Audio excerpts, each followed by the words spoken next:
Magandang araw mga kaibigan.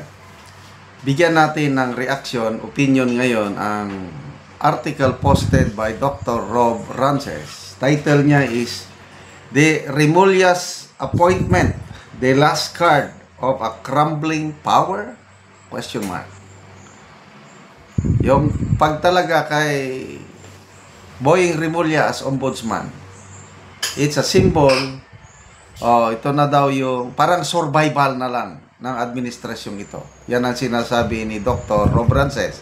Ganyan din ang post ni Attorney Rowena Guanzo, nakita ko kahapon. Survival mood na daw ang Marcos Jr. administration.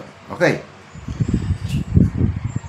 They think this is their master stroke, but even a master stroke can be the last move of a losing king. When BBM appointed Boying Remulla as ombudsman, it was not a show of strength. It was a broadcast of desperation. Nagpapanik, nagprapraning na sila. A regime cornered by corruption, losing public favor, watching the pillars of its house tremble, is crumbling to fortify itself with loyalists dressed in robes of justice. This wasn't governance, it was survival. So pareha sila ng punto de vista ni Attorney Guanzon. Remulla, whose fingerprints are already smudged on the palace legal shields, is now handed the keys to the last gate of accountability. The ombudsman, the one office meant to stand between the people and unchecked power, is now being recast as a palace bodyguard. Preparation beyond 2028. Yan ang nababasa ko sa mga post. And yet, the hour grows late for this administration. Its appointment, meant to protect power, only exposes how afraid it truly is. Its tightened grip on institutions only proves how loose its grip on the people has become. The final act is not marked by silence, but by noise, frenzy, loud, grasping for control as the curtain starts to fall. It is no longer about leading, it's about lasting. It's not governance, it's triage. But here is the true history whispers. Every regime that clings to power at the expense of legitimacy dies not with a bang, but with a crumble. One crack, then another, then a collapse.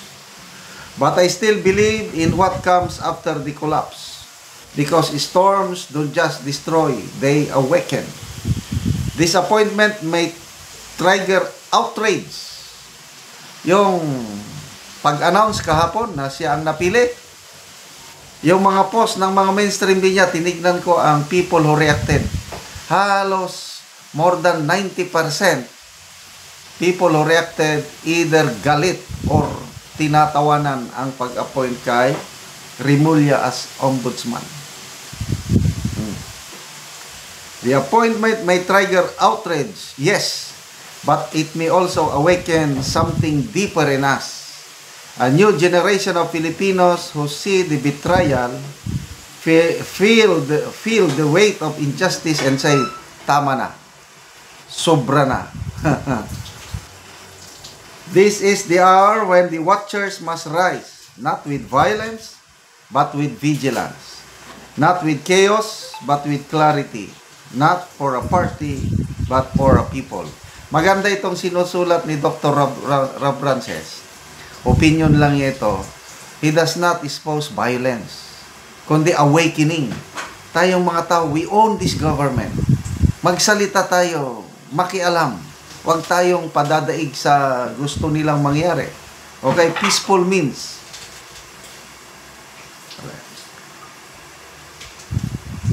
Because when those in power think they can own the watchdogs, rewrite the rules, and protect themselves through political appointees, It is often the judiciary, the public servants of conscience, and the awakened masses who restore the balance. BBM may think he bought time, but time is not bought. It is borrowed, and borrowed time runs out. What he fears most is not Duterte's return or Sara's rise. It is the moment when the Filipino people remember that the government is theirs.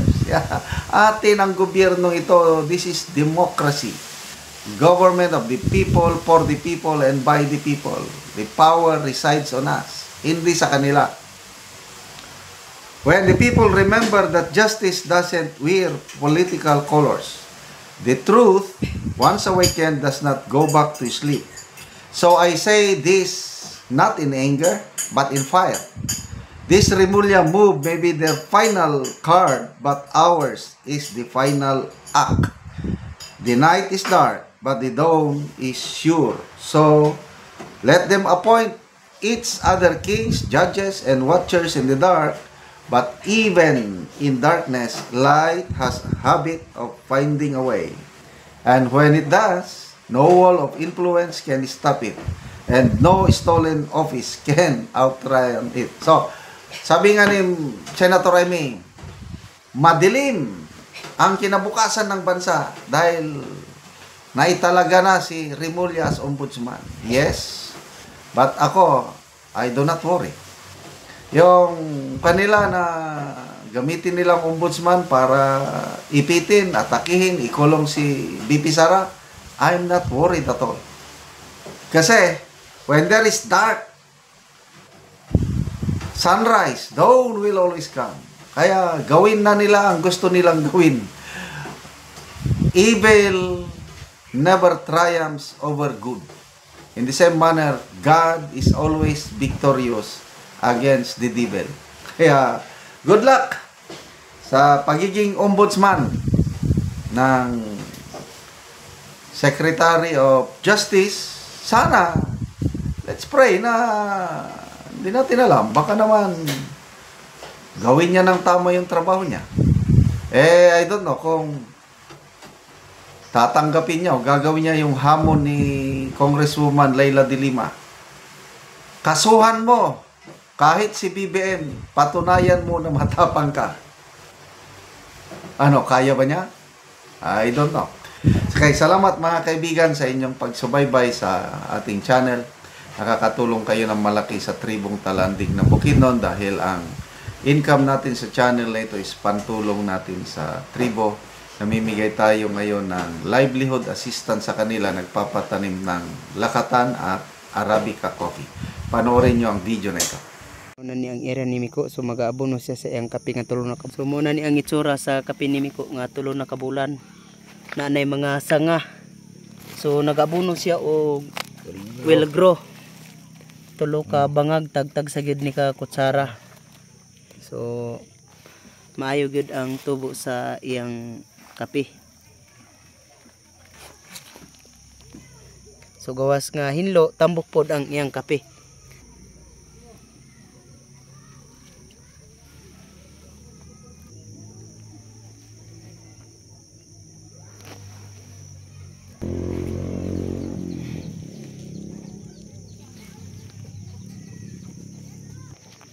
So maayo gid kay nga tan-awon ang kape ni Miko. Kining among tanong mga kape 14,550 ni siya. So 29 ni ka pamilya ang nananom og kape. So kalo sa Ginoo maayo gid ang tubo sa among kape.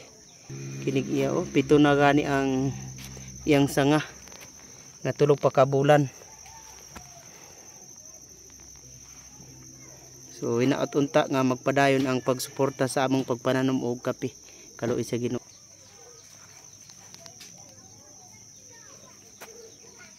Kuman sa pag-abono mag-spray na pod si Miko.